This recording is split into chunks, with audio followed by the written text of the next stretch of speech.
Hey everyone, this is my first video on this channel, and my name is Sam, and this channel is going to be about testosterone and specifically for young men. I feel like there's not a lot of advice out there for guys like us, and so let me just introduce myself real quick. My name is Sam, and I started testosterone when I was 19, the injections when I was 19. I'm currently on 150 milligrams of testosterone enanthate once weekly. I inject subcutaneously, and um,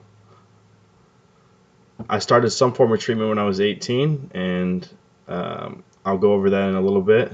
And so, why am I even making this video or this channel in the first place? Well, I feel like I have a unique story to offer. I'm possibly one of the youngest people ever to be on testosterone replacement therapy, especially through the form of injections. There's a lot of young guys, or I don't want to say a lot, but there's some young guys out there on testosterone therapy that are on either HCG monotherapy or Clomid or even that other one that starts with an N. I don't know. Anyway, so this video is going to be a little bit shaky. I'm trying not to make any edits or many, if any. Um, so my starting symptoms, how did I know I had a problem? Why did I get on testosterone in the first place? Well, my dad has low testosterone, or he did before he started injections. And, you know, uh, since I was 13, 14, 15, I've known I've had anxiety and been depressed.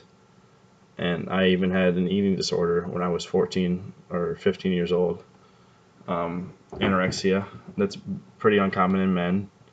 And we don't really know how it affects men. But my theory to why I have low testosterone in the first place is that I had an eating disorder during puberty, and that really screwed my hormones up. So I definitely had depression and anxiety, mainly social anxiety. Um, Definite low energy and fatigue, brain fog, poor erections, suicidal thoughts, a whole bunch of stuff. It wasn't fun. The first treatment I tried when I was 18, I tried it for 6 months. It was HCG monotherapy through a low T clinic. Nothing really happened. My original blood levels were 371 nanograms per deciliter, and after the treatment they went down a little bit. I mean, it's probably just fluctuations, but they were at 350 nanograms per deciliter, so not really a change there.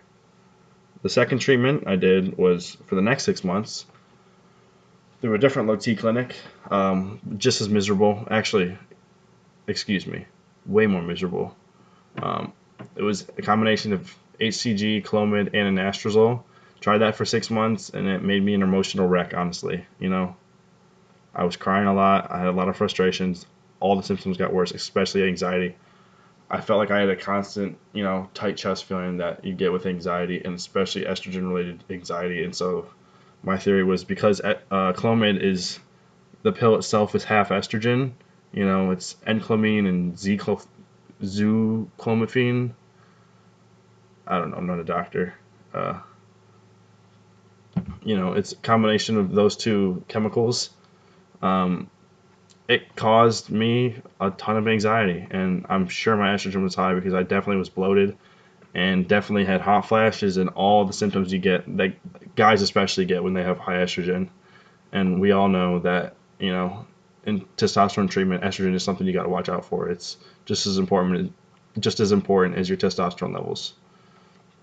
So the third treatment I did, which was when I finally got on some form of injectable or actual testosterone replacement instead of trying to get my natural production started again, it just wasn't happening.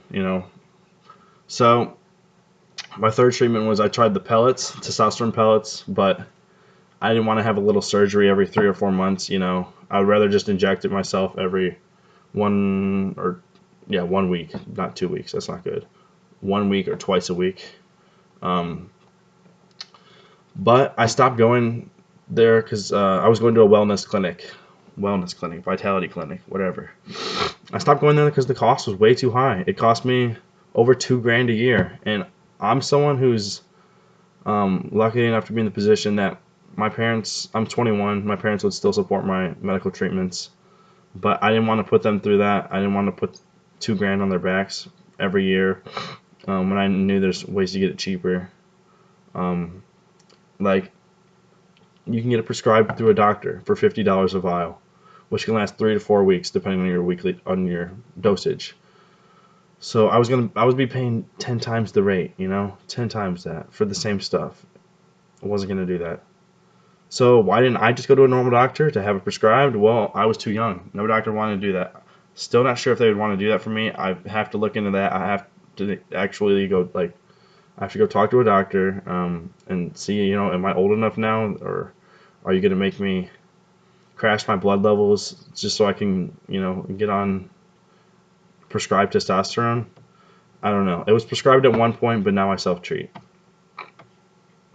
Which I understand why they don't want to prescribe it. They don't want to be responsible for making a young man infertile. Totally understand that.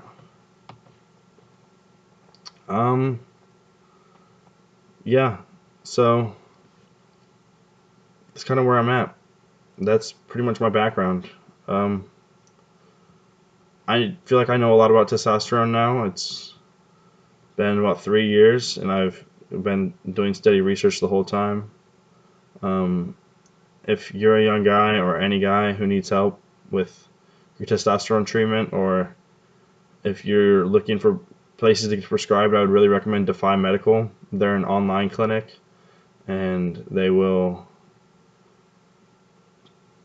definitely help you out. I think the costs are going up, unfortunately, just because they have so many guys that are realizing they have low testosterone, or whatever's going on in our country or our world to cause men to start having low testosterone. Maybe we're just now realizing it for the first time that a lot of guys actually out there are born with it, or maybe it's something in the water. Could be whatever. Who knows why guys have low testosterone? Hopefully we find out one day. Hopefully some genius out there does some research and finds out why so many guys are having low testosterone, especially when they're 21. My levels were 350 and 371 two times I got it tested when I was 18. They should be around 800 to 1,000. 1,000's on the high end, but even 600 to 800, it should be where they're at. Mine were half that. I'm not going to live my whole life, with low testosterone. It sucks, and it makes you miserable, and it makes you feel like less of a man. And not to mention, I didn't have any body hair. This isn't much to write home about, but hey, it's something. I got a little chin hair now. I held on to body fat easier. Now I have more muscle mass. I'm way stronger. I've got like leg hair, armpit hair, pubic hair, all that shit. Excuse my language, but um, lots of stuff. Lots of stuff. Yeah, you can email me for if you need any help. My email's in the description, and another good resource is r/testosterone on Reddit. I know how bad it can be. It really sucks. It really sucks, and um, there's a lot of good resources out there now that weren't even out there 3 years ago. People are finally realizing that this is a big problem that men have, and young men too. And my goal is mainly to aim at the young men, preferably like, I don't know, younger than 25. But I'll help anyone. There's guys that are 35. If they have problems, come to me. 45, 55. I don't care. 65. Come to me, and I'll try to do the best I can to help you. If you decide to self-treat, I can recommend a good protocol for you. Um, but yeah, and I'll be making more videos in the future if this one gets a decent response. Leave a comment, call me an idiot. Maybe I am one for not seeing an endocrinologist yet, but that's whatever. All right, this is Sam. Thanks for watching my video. Bye.